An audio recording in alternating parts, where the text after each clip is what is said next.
buy new players, because from there, once you have your clicks, this is the retention loop. This is where things get really interesting, because they have because if you look here, you'll notice that all these clicks, well, they transform into these daily purchased users. So you have it, you go all over it, you start, you make an ad.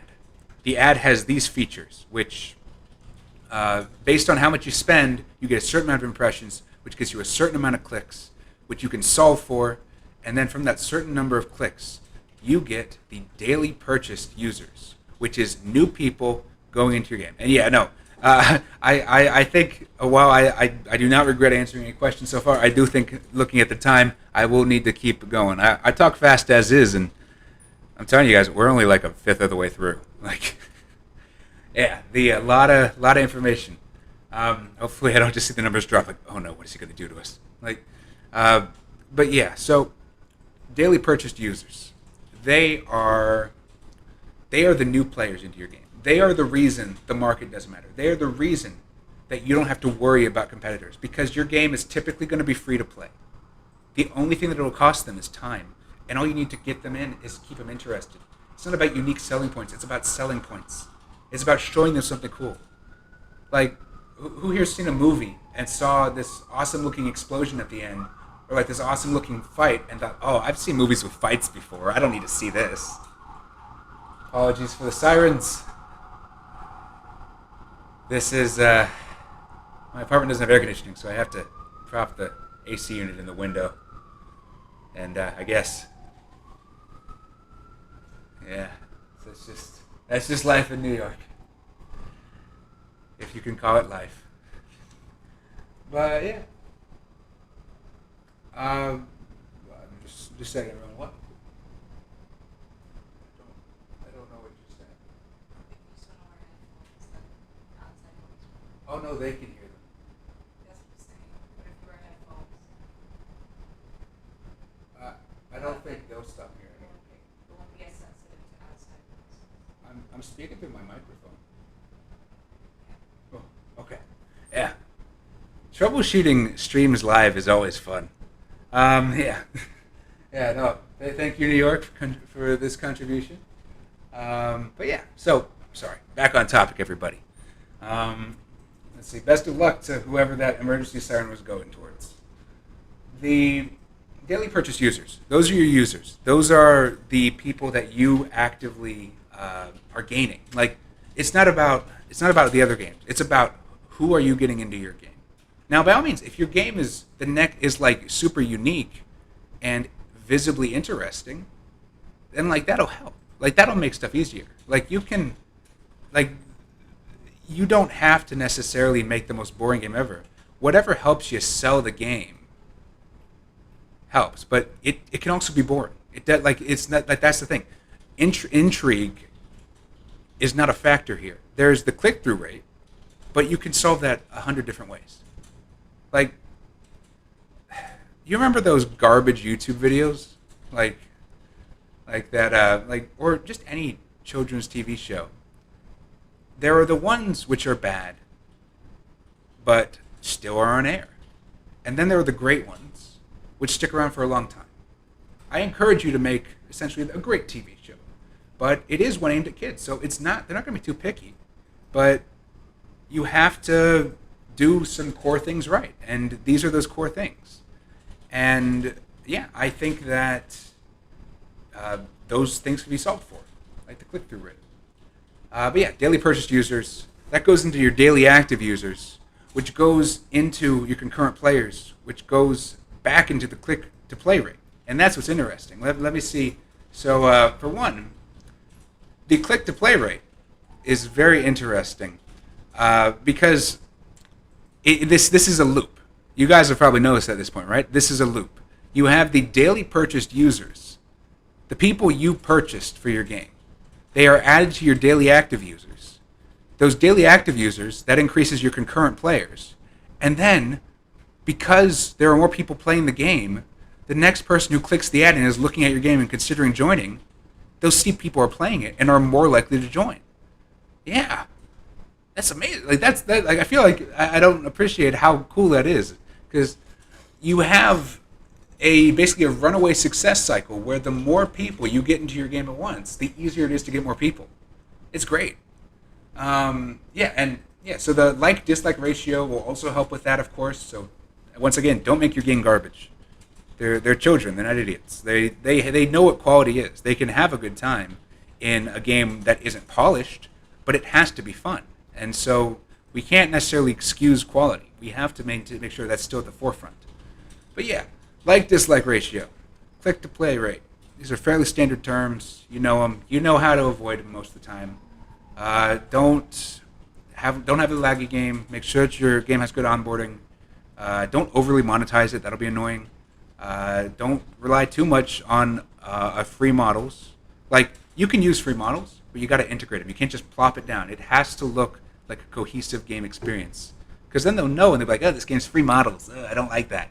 Oh, this dev's lazy." This dev isn't lazy. This dev has a budget. Yeah.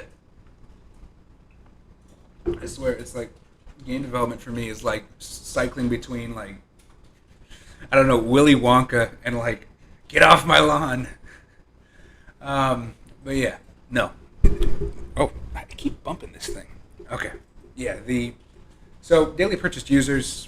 That your daily active users is your returning users plus your discovery users plus your purchased users from before. So returning users, we'll get to more of that later, but that's users who visited before and come back. Discovery users are people who have just stumbled upon your game through some magic. And this is where Roblox is a bit behind on things. Because most, if not all, other platforms will help you figure out where your discovery users are coming from. Roblox is not one of them. I don't know if a person found my game because they saw an influencer play it. I don't know if they found my game because it was recommended to them, the algorithm. I don't know if they found my game because a friend recommended it, but they didn't join with that friend. You can track to see if they join specifically with a friend, but you can't like know like was it recommended word of mouth. And in fairness, most platforms actually can't do that part, but you know, or even just that they searched your game and the tag related to it came up. Because here's the thing: what you don't realize, you know, those games which have a bunch of tags in the description to try to game that system, that hurts their like to dislike ratio because someone will search for it thinking one thing, and then they'll play it and they're like, "Oh, this isn't that. This is lame." Thumbs down. Hurts their click to play rate. Like that's the thing. This is all connected. And yeah, but so here's the thing: you can't tell who your discovery users are. Like can't tell where they're coming from, but you know the reasons they usually show up. Make sure you have your bases covered, and if your discovery users are low, there are some things that can influence that. And we'll actually retention rates actually have a pretty high correlation with them, and we'll talk more about that later. But for now, just know your daily active users. It's these people. And yeah, so concurrent players. This one's probably the only equation which might not be immediately accessible. It's important, but it's not anything too crazy. You have the average visits per user, and by the way, these acronyms are not like real. Like you can't just say to someone like, "Hey, what's your game's ASL?" and they'll be like, "Yeah." Like no, these are abbreviations I'm using to help, convey stuff and keep the equation short. Yeah, so you have average session length, sessions per day, and average daily visits per user. And with that, you can figure out how many concurrents you have at any one moment, right? On average, the average concurrence. There is actually one modification you can make to it if you want to be even more accurate. One thing you may not realize is that almost 75% of users on Roblox, at least when I last checked, about 75% of them play between the hours of 12 a.m. Eastern Standard Time and 12 p.m. Eastern Standard Time. So if you want to figure out like what peak hours will look like in your game concurrent-wise, because if you're on a budget and you want to advertise your game with a full server, you can just only advertise it for those peak hours, or only use the data from those peak hours where it is a full server. And to solve for that, all you have to do is divide it by, I believe, 75%. So just divide this entire thing by 75% as well, or by 18, I guess, at the bottom. Yeah, so that's a modification you can make. Yeah, but let's talk a little bit more about reinforcing and bouncing loops, because I mentioned this earlier, but this loop right here is reinforcing. Now, reinforcing loops and balancing loops, they make up the heart of game design. It's what they taught. They taught me a ton about it at Indiana University. Yeah, and hey, they're all guy. Yeah, and yeah, so keeping them in the game. Oh yeah, so the Fire King, you mentioned keeping them in the game. Well, that's that. You're gonna love this presentation then, because we're gonna be getting like very deep into that. We're gonna figure out every single reason a player would leave you. Because once they're in your game, like game over. Like no, I'm not even kidding. The second you get a user into your game, the ball is fully in your court. There is nothing they can do to stop you at that point. Yeah, yeah, no, it's. I think it's also worth mentioning, like, if anyone here has R track, if you look at the daily active users, you'll see that like you can double check my ratio. It may have changed. I think I made it a few months ago, but yeah, the international audiences, while certainly an audience with catering to, they aren't necessarily an audience which appears in enough of a same moment for peak hours. And if your game, I've met a few developers who focus almost entirely on non-English speaking audiences, and they do really well because of it, because those audiences aren't always catered for. And so if you suspect your audience isn't in the United States, like, or I guess any of the Americas, because they're in approximately the same time zone, yeah, like make sure that you adjust for that. Like that's the reason I didn't include in this equation, because it will vary. Yeah. And so so this loop that I'm talking about, though, this a reinforcing loop. There are many examples of them in the world. Think of a black hole. I think a black hole is the one that I love the most because I love stars and space. And so a black hole, as a black hole gets bigger, it can now suck in more things. And because it can suck in more things, its gravity and because it sucks in more things, it now has a larger mass, which increases how much the gravitational pull, and then that brings in more things. And like so, you get this runaway effect, or even like a chain reaction, like a fusion or an atomic bomb. Really, like that is an example of a runaway reaction, a reinforcing loop with no real end in sight. Well, actually, in a bomb, there is an end in sight, thank goodness. But I should stop using science references. I feel like I was the only one who enjoyed that class. No, but balancing is the opposite. If reinforcing is a ball speeding up as it rolls down a hill, balancing is it reaching a valley. A balanced equation. A balanced system is one that is at rest. It returns to equilibrium, whereas a reinforcing one, it spirals out of equilibrium very quickly. It's hard to keep in that state. And because of these the nature of these two things, a system is the combination of them, because you'll have reinforcing forces that promote change, but then balancing forces to make sure that change does not become untenable. And yeah, that's the core of like loop game design theory.